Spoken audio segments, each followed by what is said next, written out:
estoy tapando, ¿no? Ustedes piensen que estas 5 finalidades se abren luego en 30 funciones. De forma tal que analizar el gasto de acuerdo a finalidad de función es algo muy interesante, porque solamente este clasificador ya nos dice de manera bastante desagregada, que tenemos 30 funciones, cómo están siendo las prioridades de gasto público. ¿Sí? Bueno, seguimos nosotros y vimos el clasificador según carácter económico, ¿se acuerdan? Que es el clasificador más sencillo, porque básicamente lo que hace es dividir la torta de gasto en dos: gasto de capital y gasto corriente. Históricamente lo que se dice es el gasto estratégico de un país es el gasto de capital, que es el gasto en infraestructura orientada al desarrollo. Un país que quiere desarrollarse necesita gastar en infraestructura. El gasto corriente es el gasto recurrente, el gasto que en última instancia uno intenta de alguna manera controlar. Si ustedes me permiten la fanfarronada, me voy a meter de vuelta aquí. Bueno, acá este link es no Hacienda, lo voy cambiando para que ustedes vayan conociendo los distintos sitios, sino al Observatorio Presupuestario de la Asociación Argentina de Presupuesto Público. ¿Sí? Una de las organizaciones de la especialización que te comentaba la vez pasada, ¿no? Ahí se da esta especialización en gestión. ¿Cómo? Esto no está actualizado. Esto no está actualizado. Muy bien, muy bien. Gracias. Ya lo vamos a actualizar. Me meto en gasto. Con tanto gusto lo vamos a actualizar. Acá está el conjunto de gasto. Si ustedes se fijan acá, dice, bueno, lo van a ver atrás, pero dice tipo de gasto, ¿no? Entonces, cuando uno se mete en tipo de gasto, ¿con qué se encuentra? Se encuentra con que uno puede hacer todo el gasto, o gasto corriente, o gasto de capital. Deben tener gasto de capital, y esto es el gasto de capital. No miren las barras naranjas, porque eso está en peso corriente. Entonces eso siempre sube, ¿no? Sobre todo por el efecto de inflación. Fíjense en las azules, que están como porcentaje del PIB. Esta primera barra azul que sube, esta, es el periodo que va del 2003 al 2008, al 2007. Eso es el periodo de Néstor Kirchner. Fíjense ustedes de dónde viene el gasto de capital como porcentaje del PIB. Y fíjense lo que hace acá durante el gobierno de Néstor Kirchner. ¿Sí? Luego están los dos periodos de Cristina, este y este. ¿Sí? Con un pico en el 2014. Y este es el periodo hasta el 2008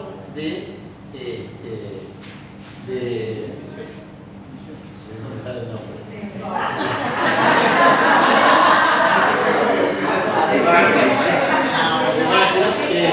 Donde ya en el 2018 había bajado al 2%. ¿Sí?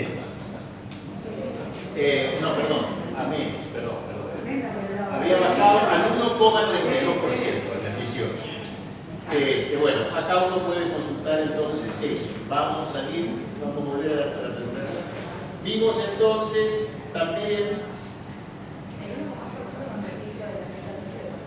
el pico es del 4,1 del PIB.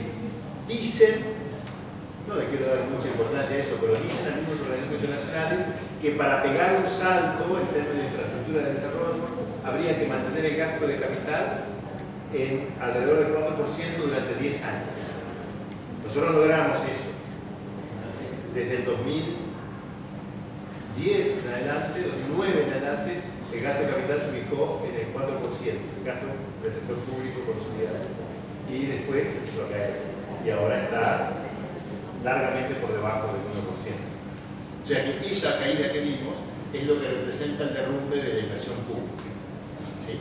Contrario a el Macri tocando el movimiento y diciendo esto no es real.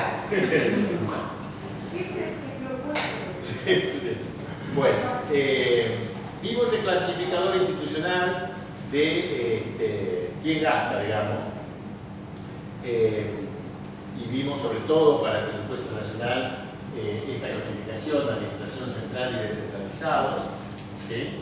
Y acá hay un link que nos lleva a algo parecido por institución. Esto para que le interese el presupuesto institucional. Esto es un gráfico parecido al de la función, pero está por cada una de las instituciones. ¿Vieron?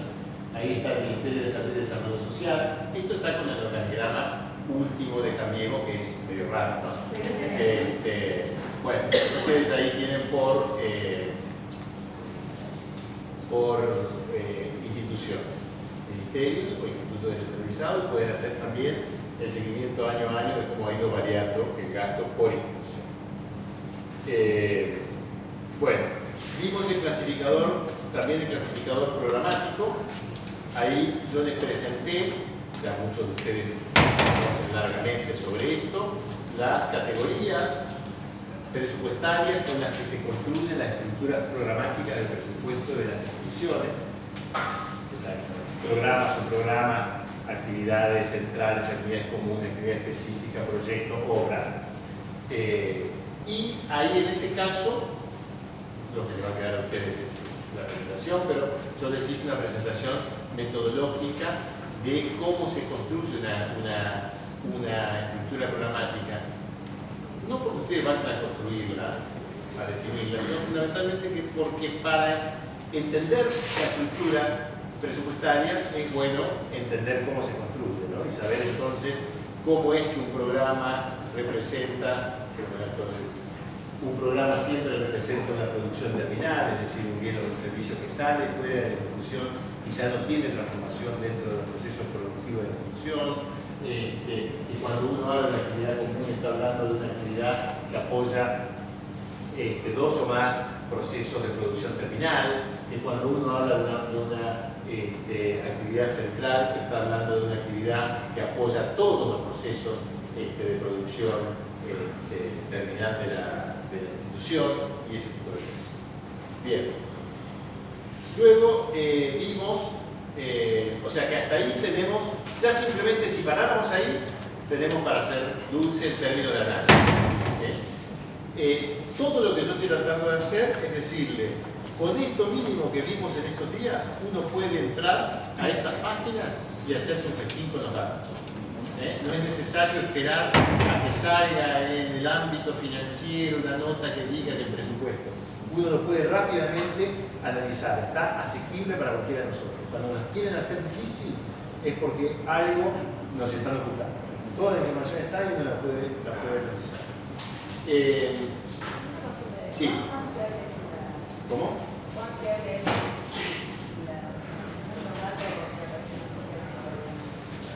No, los datos del presupuesto son datos fiables, básicamente porque el sistema financiero, el sistema de información financiera se basa en el registro de las operaciones que ocurren día a día en los distintos terminales, digamos, del sistema.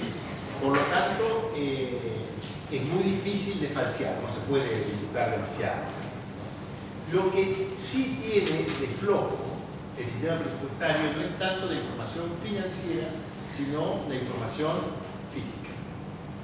Porque al revés de lo que pasa con la información financiera, ahí no hay un registro de la producción que se vaya haciendo en tiempo real y que quede plasmado sobre un sistema.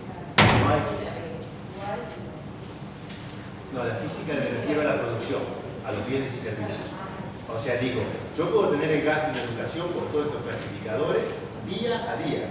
El CIDIF, que es el sistema de información financiero, me da esa información día a día. Es cierto que no todos tenemos acceso al CIDIF en ese nivel de consulta. Uno tiene después datos agregados, digamos, ¿no? Pero el CIDIF registra día a día. Y uno puede hacer un seguimiento. Por ejemplo, ASAP tiene una terminal autorizada por Hacienda y puede ir haciendo seguimiento día a día, ¿no? Yo como parte de ASAP voy, me siento y le pido, en que sea la gestión que sea, nadie me puede impedir eso, se registra. Ahora, la producción física, en realidad depende de registros institucionales. Y a veces las instituciones ni siquiera tienen demasiado registro. Lo digo porque yo, estando en la gestión, he sido responsable del programa y venía la directora de presupuesto del ministerio y me decía, decime cuántas intermediaciones laborales hiciste este trimestre. 721, 722. Y muchas veces es así el registro.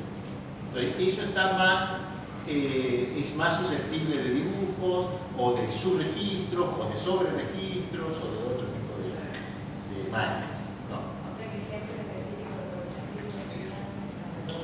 Sí. Producción física dentro de la cadena de valor es lo que está a nivel de producto, es lo que una institución genera y entrega a la sociedad. Entonces, por ejemplo, producción física es servicio de educación primaria, cuya unidad de medida suele ser alumno matriculado. Entonces, a vos te va a decir el presupuesto de la provincia de Buenos Aires, este año vamos a brindar el servicio de educación primaria a 735.000 o a 1.855.000 chicos. Y al final del año vos vas a ver cuántos fueron realmente y cuántos de esos sobrevivieron. Entonces, lo mismo con, por ejemplo, para cambiar de sector, la asistencia técnica a productores agropecuarios que hace el INTA es asistencia técnica a productores agropecuarios. Se mide por la cantidad de productores asistidos. Eso es producción física. Ahora, lo que te estoy diciendo es, la información financiera de lo que gasta el INTA yo la tengo día a día.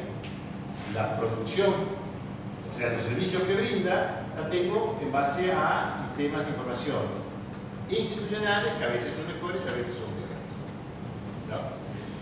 Algunos deberían ser bárbaros, por ejemplo, salud. Salud hay un sistema que registra la consulta, que registra las externaciones, las internaciones en los hospitales. Sin embargo, salud es un sistema que por distintas razones suele tener sobre y subestimación. Bueno, y después vimos el tema del clasificador por objeto de gasto.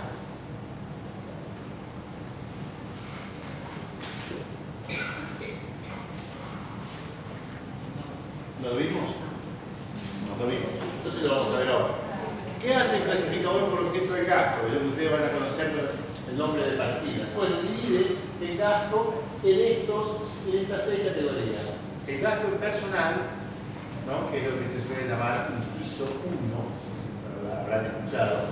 Los bienes de consumo, los servicios no personales, los bienes de uso, las transferencias, activos financieros y servicio de la deuda, que ustedes van a ver que el servicio de la deuda nos aparece siempre por varios lugares, ¿sí? El servicio de la deuda es una finalidad, que no tiene función, es una finalidad. El servicio de la deuda es, me aparece en objeto de gasto y también me aparece como una jurisdicción a nivel de otras instituciones. Para ver el número, sea cual sea la clasificación, siempre es consistente, porque es la misma torta que se divide de acuerdo a distintos clasificadores. Esta clasificación por objeto de gasto tiene un segundo nivel de apertura, que es todo esto que ustedes ven acá. No viene al caso detenernos en eso ahora, pero el gasto personal tiene tanto el personal permanente como el temporario, como las asignaciones familiares, como etc. Y el bien de consumo van desde productos agropecuarios y forestales, que muchas veces son cosas que se entregan a los distintos beneficiarios, textil, vestuario, hotel, cuero, qué sé yo. Los bienes de uso tienen que ver con todo lo que se compra para ser utilizado en el terreno de la administración pública. Por supuesto, acá hay mucho que tiene que ver con gasto de capital. Ustedes recordarán que el primer día estuvo en la apertura del curso, estuvo Mario Cafiero y estuvo Sergio Wojciechowski. ¿Lo dije bien? Sí. El yerno del chivo. Sí, a la sazón el compañero es un compañero economista que se dedica al tema de planificación, fue asesor de la UBI, trabajó mucho tiempo, pero lo conocemos como el yerno del chivo. Yo le pregunto, ¿qué estás? Porque nos preguntamos todos, ¿no? ¿Qué estás haciendo? No, pero lo estoy ayudando al chivo a organizar el tema del Ministerio de Defensa. Dice, estamos viendo un proyecto que lo vamos a trabajar, que vamos a presentar en el Congreso, incluso para que este inciso, el de bienes de uso, se multiplique por 4 en defensa, de lo que dejó el maquinista. Eso implica en realidad todas las actividades industriales que estuvieron alrededor del Ministerio de Defensa, fabricaciones militares, los aviones, todo ese tipo de cosas, ¿no? Porque está acá maquinarias, equipos, ¿no? O sea, me lo podría haber dicho también según la clasificación económica, ¿no? Sí, yo Gasto le de capital. pregunté a él también Sí. y él dijo fabricación de barcazas, porque Bueno. tenemos un 4% de línea de bandera, que es una vergüenza total. Dice, bueno, por lo menos vamos a tratar de tener al 20% en un plazo. Hay cosas que son claves en el tema, alrededor del tema de defensa, ¿no? La industria ha sido tradicionalmente ligada al Ministerio de Defensa y por ejemplo eso, ¿no? Es decir, todo el tema de Las barcazas son, cuento a los compañeros, es una creación argentina, ¿no? Ajá. En el mundo. La mecánica, todo el sistema es creación argentina. Pero, es tan estratégico, por ejemplo, el tema del material de navegación de bandera nacional, que por ejemplo en Estados Unidos los ríos internos están reservados exclusivamente para la navegación de embarcaciones de bandera americana. O sea que acá no ocurre. Claro. No, y aparte ellos tienen un respeto por la cuenca del Mississippi, en donde no se les ocurriría ni de casualidad expropiar las tierras. Lo que pasa es que si no tenés capacidades en eso, tampoco podés imponer reglas de juego, básicamente. Bueno, entonces acá está el de... Sí. Sí. Entonces ahí tenés 3 columnas: gastos, servicios y bienes de consumo. Sí. Son 3 gastos y bienes de uso son inversiones. Sí. ¿Cómo te juega amortización y todo eso dentro del costo, el valor final del presupuesto? No, acá hay dos cosas. Estas no son las únicas 4, vos tenés estas 3, y hay algunas que tienen que ver con otro tipo de gasto, como puede ser inversiones, activo financiero. O sea, yo tengo un determinado invierto en papeles o lo que sea para que no se desvalorice, eso está ahí. Pero después está el otro tema, que creo que es lo que apuntás vos, que es que una obra de infraestructura, un proyecto de inversión, el edificio tiene un tratamiento diferente al que tiene cualquier otro gasto. Básicamente porque los gastos recurrentes son gastos que se programan y se generan y se consumen en el ejercicio. En cambio, con los proyectos pasa una cosa completamente diferente.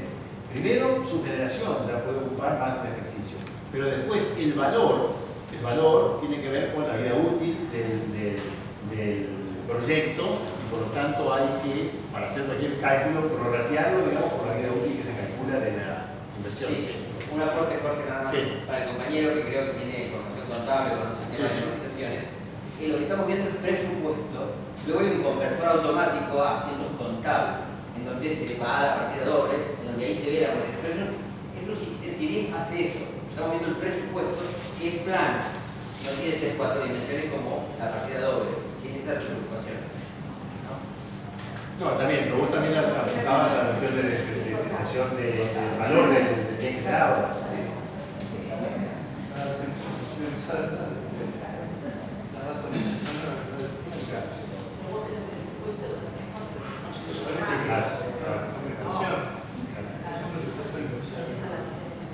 Exactamente.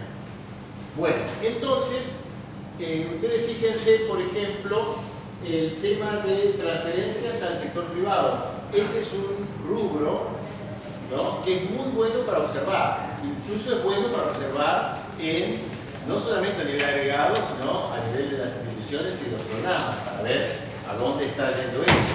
O, por ejemplo, ustedes pueden ver que acá uno tiene prácticamente todo el gasto de personal, pero uno debería sumar también lo que en servicios no personales aparece como servicios técnicos y profesionales, que frecuentemente son contrataciones que se realizan en el Estado. Y esto es algo también interesante. Yo ahora le voy a... Sí. Ahora les voy a mostrar algo que tiene que ver con cómo evoluciona esto tomando este clasificador por objeto. ¿Sí?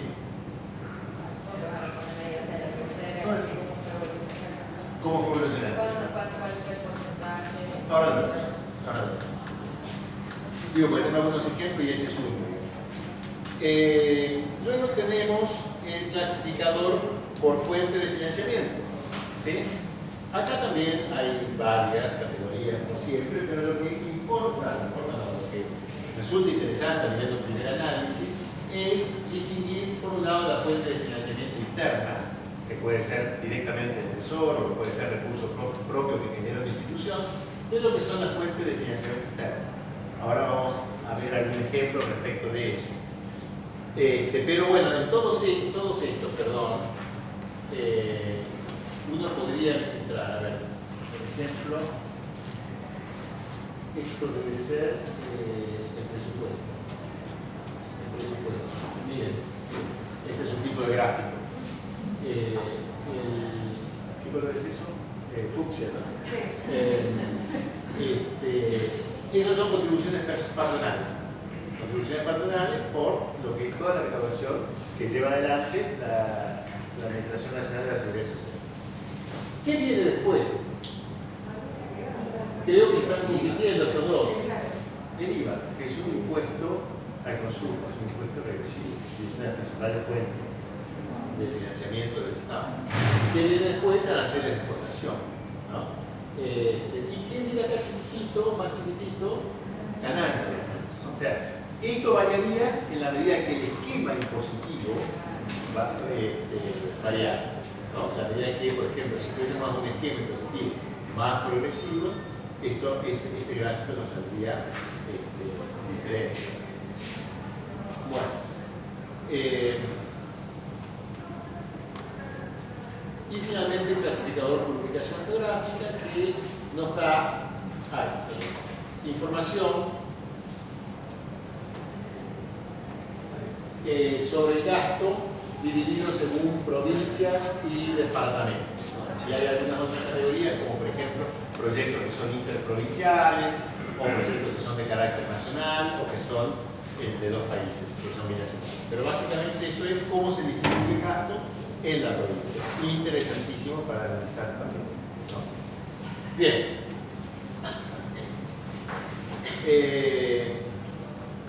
Estoy yendo medio rapidito porque quiero llegar a planificación. Presupuesto y temporalidad. Vimos el tema del proceso presupuestario, pero una cosa que complica siempre el tema de la formulación, la evaluación y el análisis del presupuesto tiene que ver con que el presupuesto tiene una temporalidad rara, porque en realidad nosotros ya en el primer trimestre empezamos a dar los primeros pasos para formular el presupuesto del otro año, ¿no? Entonces, en el presupuesto se habla, la jerga presupuestaria, del año cero, que es el que estamos actualmente, y el A+1 y el A-1, el año que viene y el año posterior. ¿Por qué? Porque siempre que trabajas en el tema del presupuesto estás dando vuelta alrededor de 3 ejercicios, ¿no? Básicamente porque en el año cero uno está formulando ya el presupuesto que viene, mientras está ejecutando el presupuesto del año cero.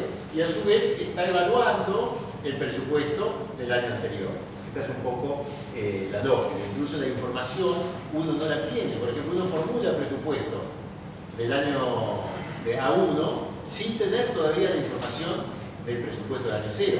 O sea, yo formulo este presupuesto sin tener todavía cerrado la información de este año, ¿no? O sea, basándome en la información del año anterior. Esta es la lógica siempre del proceso presupuestario.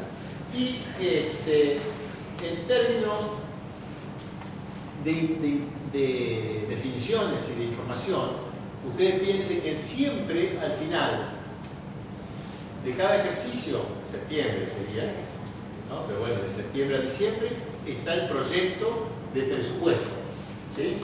Por ejemplo, en septiembre se presentó el proyecto de presupuesto 2020. Pero, ese no se va a tratar, ¿no? Pero es una decisión, es un dibujo. Según lo que dijo Alberto, es que vamos a tratarlo en abril o marzo. ¿Sí? ¿Qué pasa? ¿Qué prevé la ley de administración financiera cuando eso ocurre? Que se funciona con el presupuesto anterior, ¿no? Y en parte la emergencia económica tiene que ver con otorgarle también al Ejecutivo la posibilidad de modificar el presupuesto un poco más libremente para poder arreglarse la vida. Perdón, te hago una pregunta. Sí. Cuando en el presupuesto provincial abre Axel ayer, dice, no tenemos para nada. Sí, no, ya acabó. No tenemos ni para pagar gastos corrientes. Ya está listo. Una cosa es dibujar, otra cosa es ¿Qué se hace? que se hace. Bueno, provincia va a necesitar plata de nación.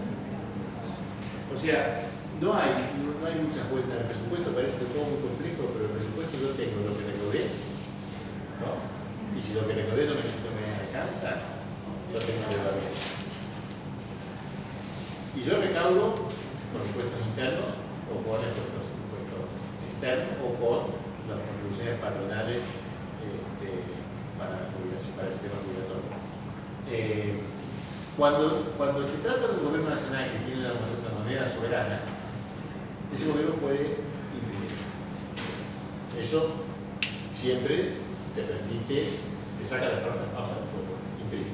Está bien, los monetaristas dirán un efecto de inflación, lo que vos quieras, pero yo imprimo. Una provincia no tiene esa posibilidad, salvo que en un momento de crisis, como ocurrió en el 2001, saque su bono. Que es La cuasimoneda. La cuasimoneda, que es una especie de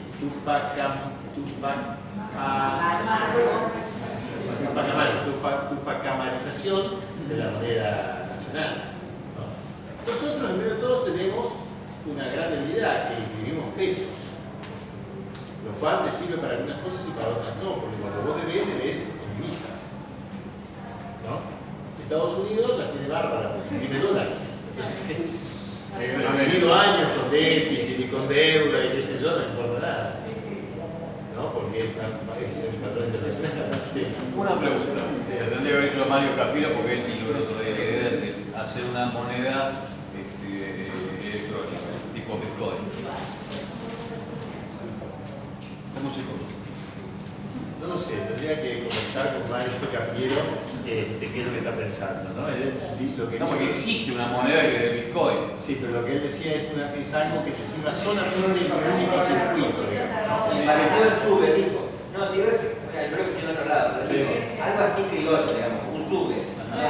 De hecho, yo conocí gente, concretamente de la nacionalidad peruana, que en su comunidad se manejaban con el crédito telefónico, como moneda, porque hacían cosas que se llaman, no importa. Pero los medios de pago no necesariamente tienen que ser la moneda corriente, siempre son complementados por otros medios de pago. Todo depende para qué se utilice. El problema es cuando idolatrizamos la moneda como algo sagrado, que no lo es, en realidad es un medio de pago, como dice la palabra. Ahora, si lo queremos para atesorar, tenemos que discutir entonces, ¿tenemos capacidad de ahorro o no tenemos capacidad de ahorro? A veces los argentinos, no lo veo a la clase magna, pero tendemos a pensar que acá necesitamos la moneda para atesorarnos y con eso somos ricos. Y eso es una mentira esencial. Si no escuchan luego a Axel, está todo, muchos videos hablan de eso. No, pues, leerlo a Leninó. No es lo que está pensando Mario. No es lo que está pensando Mario. No es lo que está pensando Mario. Bueno, bastante interesante. Vamos a volver acá. Tenemos entonces el proyecto de presupuesto en el último trimestre, ¿verdad?